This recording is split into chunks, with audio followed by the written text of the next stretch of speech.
What's happening, folks? Back with another reaction, back with some more garbage from their much expanded deluxe edition of Beautiful Garbage. Thank you again to Phil, as well as all those who've been following along. And the next tune in the playlist is actually a Velvet Underground cover called Candy Says. So I've known about Velvet Underground for quite a long time, but as far as I'm aware, I haven't heard much, if any, of their catalog. I certainly don't recall ever hearing a song called Candy Says, so in this case I have no basis of comparison between the original and this cover. Just thinking about the title, obviously Candy can be a name, I think almost exclusively a female name, maybe just a nickname, but actually when I looked at the title, my first thought was it was a personification of candy or something sweet and saccharine. It takes the form of Simon Says. I doubt there's any relationship there, but that's of course about mimicking what you see or what is said.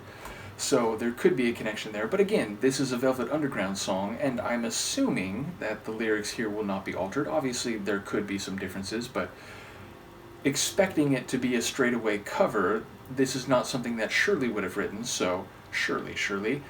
But yes, I am intrigued by the title, but my best guess is that it is related to someone named Candy who is saying something of significance. Let's see what it is in practice. This is Garbage and a cover of a Velvet Underground tune called Candy Says. Candy says, I've come to hate my body. Oh. All that it requires in this world. Candy says, I'd like to know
The tone of that song was really interesting. It felt bright yet sad. It was warm yet heavy. I don't quite know how to characterize it, but there was this internal tension where there was seemingly, and perhaps this relates to some of the lyrics that I caught, this dissatisfaction, almost this desire to get away from yourself, to not be yourself, to dislike the body in which you inhabit.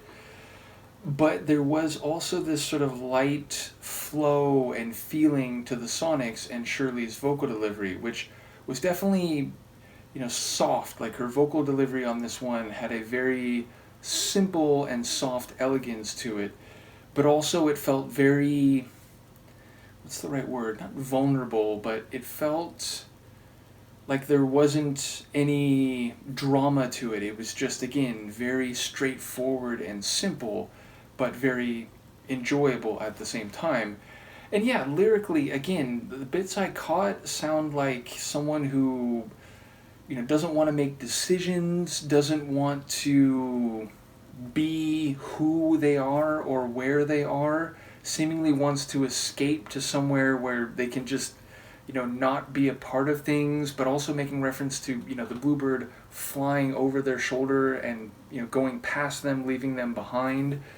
So, yeah, it feels like someone who is out of sorts or feels just out of place, even in regard to themselves, and would like to get away from that, but they're sort of trapped in that regard. Now, again, maybe I'm missing something. Maybe the Velvet Underground original has a different sonic atmosphere, so maybe the tune and the lines themselves hit a bit differently. But yeah, that was sort of the feeling I got from this one, is someone who's not feeling good about, again, who they are, where they are, but they're just sort of observing and, expressing what they feel within that context. And as I said, the lyrics felt fitting in some regard to the sonics, but there was still this brightness to the tune that seemed to belie what I was catching lyrically. In any case, a cool cover, and one that, of course, makes me wonder how similar to or different from the original it is. In any case, thank you again to Phil. Let me know what you think, and I'll see you for the next one. Peace.